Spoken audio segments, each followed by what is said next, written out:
Bom, falar sobre falha de ignição de uma turbina é muito importante. Sabe que quando você tem um equipamento de 40 milhões, você quer acionar um gerador, uma turbina ou um compressor, você precisa, que um dos parâmetros que seja medido nele é a confiabilidade. O que é confiabilidade? É a certeza que você dando uma partida nele, ele vai funcionar. Bom, você já deve ter acompanhado em algum momento um acidente aéreo. E um acidente aéreo, você pensa, meu Deus, como que deve ser desesperador. Você precisar do equipamento e ele não está disponível.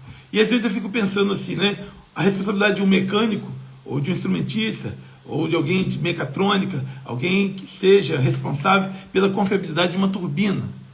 E aí eu tenho um carro, e meu carro, desde que eu comprei, ele não é tão velho, não é tão novo, tem mais de um ano de uso, mas eu nunca tive que dar mais de uma partida nele. Todas as vezes que eu precisei do carro, ele é de botão de ignição, então você vai lá, aperta a ignição dele e ele funciona. Algumas vezes aconteceu o carro não ligou, cara, faltou, ele está automático, ele está ali no parque, que é no botão de estacionamento. Às vezes é porque eu não cliquei o pé no freio, que é a condição para ele ligar. Mas, para ele ligar, eu tenho algumas condicionantes, que é apertar o pé no freio, ele está na condição de parker, e então apertar o botão, e aí ele então liga. E aí eu pergunto para você, desse tempo todo que eu tenho, 2 anos no carro, eu já andei com ele, agora ele está com 42 mil quilômetros. Esse carro, eu nunca tinha dado uma partida nele e ele não tinha funcionado. Nunca tinha acontecido. Mas na semana passada, não sei o que aconteceu exatamente ainda, mas eu acionei, o carro ligou, e quando eu estava saindo de casa, logo ali na frente o carro morreu. Eu fiquei assustado. E aí eu botei ele de novo, deu uma nova partida, ele pegou e morreu de novo. Depois eu tentei dar outra partida, ele não pegou. Falei, caramba, se isso fosse um avião, eu estava morto, agora. Ainda bem que é um carro, eu estava aí na rua sem movimento, sem tráfego. E aí eu levantei, abri o capô, fui lá, olhei e tal. E aí daqui a pouco eu dei uma outra partida, ele pegou, funcionou mal por um tempo, aqueceu um pouquinho, eu fui até o posto, abasteci de novo, com diesel melhor qualidade, e aí o problema se resolveu. Bom, provavelmente tenha sido um problema de uma má qualidade do diesel, e aí com isso gerou esses problemas aí. Mas olha quanto que é importante a confiabilidade de um sistema. E às vezes você tem um carro, seja qual for o ano, você sabe que você precisa todas as vezes, ligar, virar a chave e ele pegar. E aí tem toda uma sistemática para ele funcionar. Quando você dá o botão de partida, você precisa da bateria. A bateria, então, a ignição, você fecha um contato lá no motor de arranque, e ele então aciona a cremalheira e move, e todo o sistema eletrônico funcionando, ele vai funcionar. E bom, se não funcionar, você vai ter que dar uma nova partida. Eu lembro dos carros a álcool, antigamente, como que era difícil o carro funcionar, Aí você precisava dar uma série de partidas. Quem não lembra aí que um carro a álcool, ele precisava ter uma bateria de maior corrente, de maior capacidade, porque o número de partida era bem maior, Às vezes você tinha que dar uma chupeta, empurrar o carro. Isso tudo redunda em falta de confiabilidade. Quando você olha uma turbina a gás, e você tem uma plataforma de petróleo, tudo que você precisa, e para isso é a função do técnico, do engenheiro, todos nós trabalhamos para que quando você apertar o botão de partida da máquina, ela desenvolva todo o sequenciamento e ela entre em operação. É claro que a diferença entre uma partida de uma turbina numa plataforma e um carro na sua garagem, a complexidade são totalmente diferentes. O nível de intertravamento são bem diferentes. A complexidade de uma turbina é muito superior. Porém, a nossa meta é realmente que o motor de partida ou que todo o sistema funcione para dar a você a confiabilidade. Haja visto que a turbina, muitas vezes, é a mesma que opera em um Boeing. Imagine um motor de um Boeing que deixa de operar, Então, a consequência disso é muito grande. Então, o trabalho do técnico, do engenheiro, é justamente entregar para a máquina a confiabilidade para que ela não tenha falha na partida. E a falha na partida, você tem inúmeras delas, não dá para a gente falar tudo aqui, a gente detalha bastante dessas falhas no nosso treinamento, inclusive na sessão Troubleshoot, mas aqui eu quero falar uma dessas falhas, que é a falha de ignição, ou chamado frame out, que a máquina ela não ela vai, né, perder a ignição. Então, o que é a falha de ignição de uma turbina? É quando você dá um comando de partida, ela faz o sequenciamento todo, mas na hora de acender a câmara de combustão, ela não dá prosseguimento.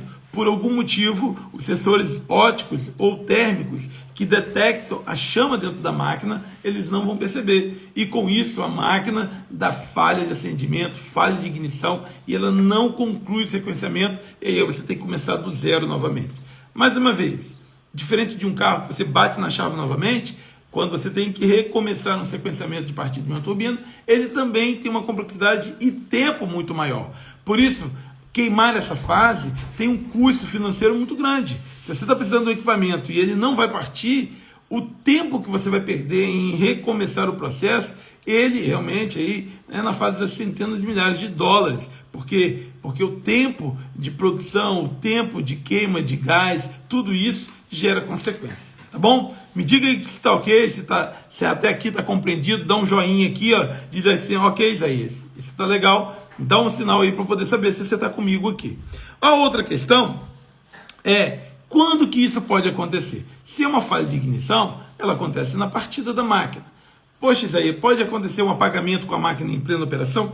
Pode, mas aí as consequências e também as causas são totalmente diferentes e a gente não vai abranger aqui. O Douglas está dizendo que está ok. Tá legal, Douglas? Tá jóia? Tá compreendido até aqui? Então, o que é a falha de ignição? É isso daí. Agora, o que causa isso? É que nós vamos ver aqui. Ó, o Vitor também disse aí que está ok. O que causa uma falha de ignição?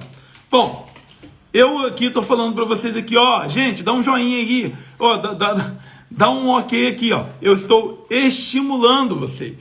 Eu estou provocando alguma coisa. Agora, o retorno, aí depende de uma série de informações, né? Por exemplo, eu falei aqui inúmeras vezes, ó, dá um ok aqui, dá um joinha para mim. 3 até agora dela. Então temos, a maior parte não deu um joinha. E aí, quando a gente tem um estímulo da máquina para poder fazer o acendimento, você dá o estímulo daqui para lá e você precisa medir, né, o feedback do que está acontecendo. E aí você tem uma inúmeros fatores no meio do caminho. Um deles pode ser assim, o cara está almoçando, assistindo a live aqui. Poxa, parar, largar o garfo para poder clicar no joinha, pô, dá trabalho. Tem gente que assim, rapaz, eu nem sei como é que dá um joinha aqui, né? Tem outros que falam assim, cara, para quê? Ninguém vai dar mesmo? Não. Cara, o Júnior já deu o joinha, para que eu vou fazer isso daqui? Por que eu vou seguir a instrução de outra pessoa? Então, entre aquilo que você deseja e aquilo que de fato acontece, existe, né, um processo. E aí, a falha de ignição também, entre o botão que você aperta e o consumado lá, é um processo também que começa, né? Quando você dá um botão de partida na máquina, né? Você vai fazer o crank na máquina, depois você vai abrir o sistema de combustível, aí você vai ter o ignitor, aí você vai ter o detector de chama. Você tem uma harmonização entre vários subsistemas que eles vão ter que integradamente ali conduzir ao joinha, que é o seguinte, a máquina acendeu. Mas se você não consegue, né, por alguma falha, e aí você pode ser a falha de quê? Do sequenciamento. Você pode ser, muitas vezes, a falha da rotação da turbina. Pode ser a falha do ignitor. Você tem uma vela de ignição que ela deveria, né, centelhar ali. Você pode ser a falha de abertura da válvula de controle, ou a válvula shutoff de gás, ou de diesel. Pode ser que você não tenha pressão suficiente, pode ter uma falha no detector. Então, existem inúmeras, né, possibilidades de impedir. Da mesma maneira que cada um que deu o joinha ou que não deu o joinha tinha algum motivo, da mesma maneira também, para você acender ou não acender a máquina, depende da complexidade. É claro que quanto mais você conhece o equipamento, mais fica nítido para você as possibilidades. Por exemplo, né, eu citei alguns. O cara não deu porque ele está almoçando. Por que eu sei que é almoçando? Porque é 12:30. Muita gente está almoçando nesse horário, né? Ontem eu estive lá na termoelétrica, na Termo Macaé, fui fazer uma visita técnica lá, tive um encontro com o gerente lá, e aí o cara falou assim, esse horário aqui, de 12:30, é o horário que eu ponho para ouvir suas lives, né? Eu vou lá, almoço, eu volto aqui, cara, e aí eu sento aqui e sempre assisto um conteúdo do teu curso. Cara, olha só que legal. Então, eu sei que esse horário, para muitos é próprio, para outros não é. Mas o cara que está almoçando, ou que o cara está descansando, o cara fala assim, poxa, vou clicar no joinha. Quanto mais você souber do cenário da máquina, melhor você tem condições de interpretar. Então, quando você sabe que tem uma vela de ignição, quando você sabe que tem o sistema de combustível, o sequenciamento, o motor de partida, quando você sabe detectores óticos, se tem detectores térmicos, quanto mais você conhece, melhores condições você tem de avaliar as possibilidades. Por isso, pessoal, que é importante a gente conhecer todo o sistema. Aqui, ó, o Júnior falou aqui, será que com o checklist do equipamento ainda assim há grande possibilidade de interrupção por se tratar de um sistema eletromecânico? Opa, que pergunta, que pergunta. Esse aqui é aquele que foi um Adug, não foi um Roy Hug. Ô Júnior, olha só, aí você vai perguntar assim, é normal uma máquina dar uma partida e não acender? Não, não é. Não é. Deveria toda partida redundar em uma queima em um funcionamento da máquina. Quando eu olho, né, o meu carro, eu não espero que eu dê a partida e ele não funcione. Eu espero que todas as vezes funcione. Mas, é claro, né, se um dia ele demorou a pegar e eu não fiz nada, se outro dia eu tive que dar 2 partidas, acontecerá que um dia eu vou tentar funcionar e ele não vai funcionar. Por quê? Porque os problemas foram somatizando e aí acabou que ele não vai funcionar. Quando você vai ver o rigor de uma turbina de aviação, cara, não é tolerado nenhuma falha. Então, se o cara deu uma partida na turbina e ela não funcionou, ele fala assim, opa, eu não posso continuar no voo. Eu tenho que checar, descobrir o que aconteceu. Eu não posso simplesmente tentar de novo. Entendeu? Então, esse é o que você está chamando de um checklist. Então, quando eu vou operar a máquina, eu vou dar uma partida na turbina, se eu tenho um bom procedimento, um bom checklist, eu vou verificar todas as questões antes. E é isso que eu vou falar aqui, né? Para não delongar muito. Uma vez que eu tive uma falha, o que eu devo fazer? Bom, eu não vou poder falar sobre tudo, mas vou falar, por exemplo, de um tipo de falha que é o ignitor. Digamos que o problema que a tua máquina não acendeu foi uma falha de ignitor. A gente sabe que para uma máquina operar, eu preciso dela em crank, ela traz o ar, aí depois eu tenho um ignitor, que é uma vela igual a essa daqui, ó. Se você está olhando aqui, ó, você está vendo uma vela de ignição. Olha, aqui eu tenho a parte elétrica dela, aqui eu tenho na parte central a parte elétrica, na parte de fora eu tenho um aterramento dela, eu tenho uma alimentação elétrica de um painel 127 volts, passa no transformador, elevo para 10.000 volts e ele alimenta aqui. E ele, quando uma contatora fecha, né, que é na verdade como se fosse o interruptor, ela vai então centelhar aqui. Se você tem um fogão na sua casa e ele não é no fósforo, você vai ver que ele tem um botão do ignitor. Aí você clica naquele botão, ele fica centelhando. É o mesmo efeito da vela. Então você tem um combustível, tem um comburente que vem, e aqui você tem a ignição. Claro que você poderia ter inúmeros problemas do gás, mas vamos imaginar que o teu problema seja o ignitor. Claro que você tem inúmeros modelos de vela, aqui tem outro modelo de vela, mas vamos pegar esse modelo de vela. Digamos que o problema seja aqui o problema. Então, quando você tem um sistema de um checklist, por exemplo, você vai verificar antes. Então, o que estaria no seu checklist para que você tivesse certeza que a máquina pudesse operar? Um deles seria você verificar se o painel está energizado. Então, a alimentação elétrica para aqui vem de um painel elétrico de 127 volts. Se você tivesse um checklist, você vê se o painel é energizado. Vai lá e checa, não, tem tensão aqui.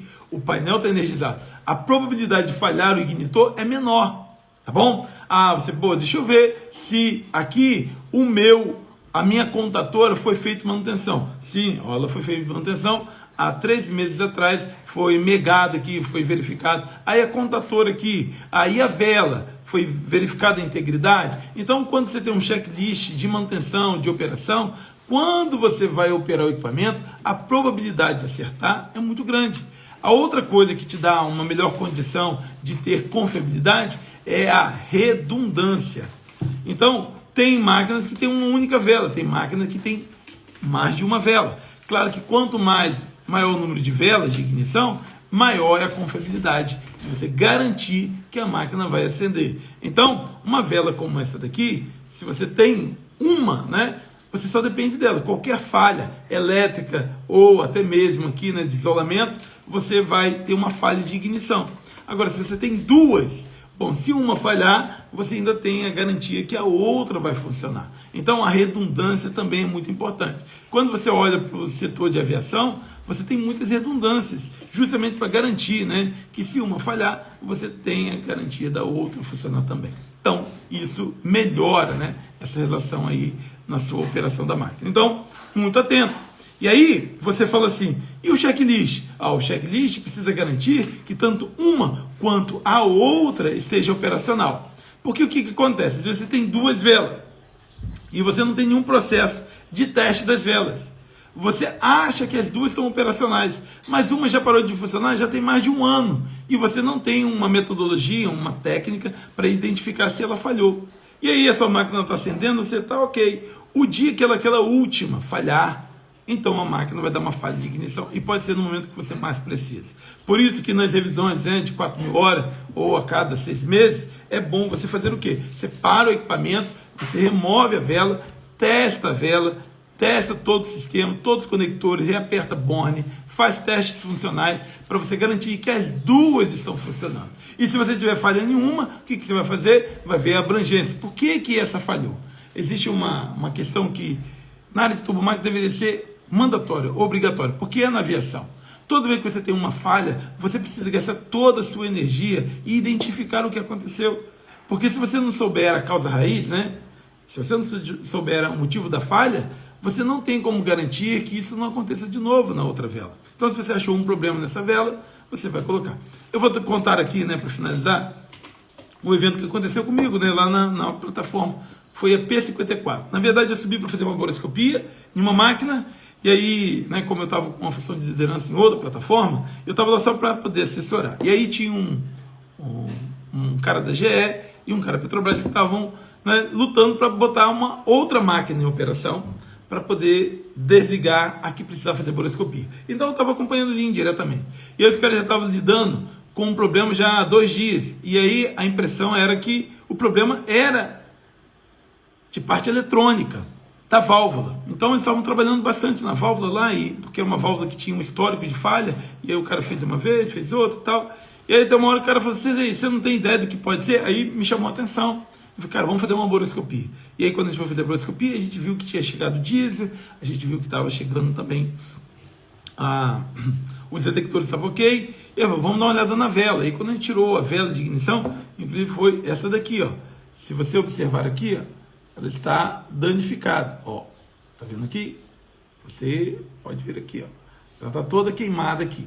É um dos problemas que tinha, né? Então a gente testou, a vela não está funcionando, provavelmente danificou aqui, né, o isolamento, e ela não estava centelhando. E aí a gente foi fazer uma avaliação, e entre as avaliações que a gente foi ver, vamos trocar a vela. E aí trocamos a vela, e aí a máquina voltou a funcionar. Mas é só isso? É só trocar a vela? Bom, a gente teve que fazer uma análise do que levou essa vela a falhar. Porque não era para ela danificar dessa maneira. Se você for ver aqui, ela tem um que nós chamamos de um processo de burning, que é uma queimadura nela. Por que queimou essa vela aqui? E a gente estava avaliando, a gente viu o quê? Aqui tem uma arruela. Quando você insere ela dentro da máquina, ela pode ficar muito para dentro ou muito para fora. Aqui está o limiar da câmara de combustão. Se ela ficar muito escondida, ela não ignita. Se ela ficar muito para dentro, a chama alcança ela e danifica ela. Então a gente viu que é o seguinte, olha, quem instalou a vela anteriormente não tinha parâmetro. E a gente foi procurar, tem uma ferramenta especial, né, que é um paquímetro especial que você mede essa posição dela para você garantir. E não tinha esse equipamento lá. Então, quem instalou a vela instalou em um posicionamento errado, a chama danificou ela e ela parou de funcionar. Tinha 2 velas, uma já tinha parado há muito tempo, ninguém percebeu, e agora parou a segunda, e aí baixa confiabilidade. Se fosse o avião, ia cair. Então, o que fica de lição para a gente? Olha, manutenção é muito importante. As inspeções rotineiras na vela de ignição, né, tanto no comando elétrico, tanto também no transformador, como também na fonte de alimentação, como os conectores, também soquete que conecta aqui. Tudo deve ser mantenido, tá bom? Passar remoção de umidade, você precisa ver se não está tendo ponto quente, desgastes elétricos ali, porque às vezes, por ser alta tensão, né, acaba tendo muito centelhamento. Então isso tudo você precisa tratar, tirar ela de tempo em tempo, inspecionar ela, se não está tendo erosão térmica, se não está tendo carbonização, se não está tendo depósitos aqui que pode gerar isolamento e com isso ela não acender. E fazer teste funcional. Então se você faz uma rotina de manutenção muito bem feita, você garante que todas as vezes que você der o comando de partida na máquina, você tendo gás, tendo ar, você vai ter a centelha também e vai funcionar.